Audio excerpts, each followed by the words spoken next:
their intelligence and their capability to amplify the smarts in everyone around them. And these are leaders that it's not just about making people more productive or more effective, but it's actually making people smarter. And it came down to something really, really simple. It came down to the assumptions they held about the people around them. Multipliers assumed that people were smart and would figure it out. Diminishers, on the other hand, they assumed that people couldn't do it without me or without my help. Now imagine, how are you going to lead if you assume that the very people in your organization, the people you hired, by the way, aren't capable to do it without you? What's that going to cause you to do? When it comes to managing their talent, they tend to be empire builders. They go out and they hire smart people, but they put them in a box. And they underutilize that talent, turning A players into B players. When it comes to the environment they create, they tend to be tyrants. They create a stress that just shuts down thinking. When it comes to setting direction for the organization, they tend to be know-it-alls. They tell people what to do, but what's worse than that, they don't tell anyone to do something they themselves have never done. Consider how the world is changing and what that does to the organization when you can't possibly ask somebody to do something you've never done yourself.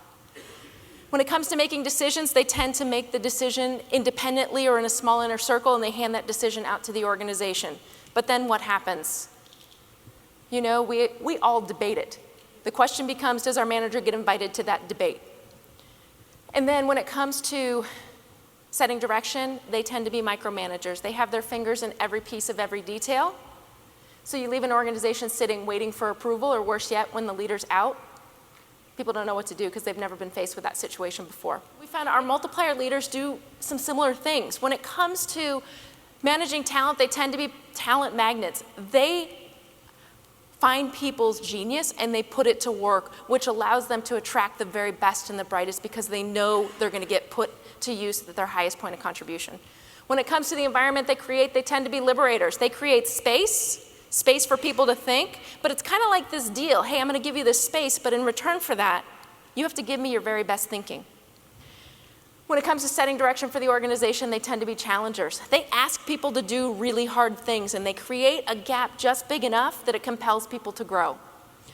When it comes to making decisions, they orchestrate great debate. They bring in all the minds that are necessary to make the decision so that it readies the organization to then implement it.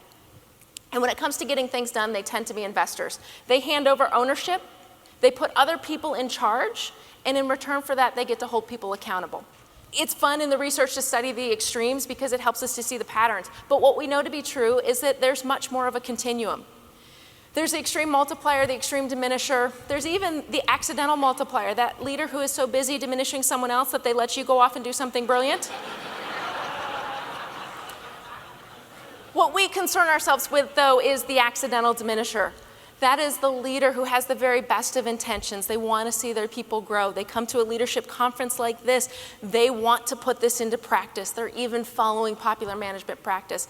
Our research showed us that the best leaders, they have the right questions and not the right answers. And again, these multipliers, their brain is thinking in terms of having questions and not answers. So what might your day look like when you go back to the office and you have your brain thinking in terms of questions and not answers?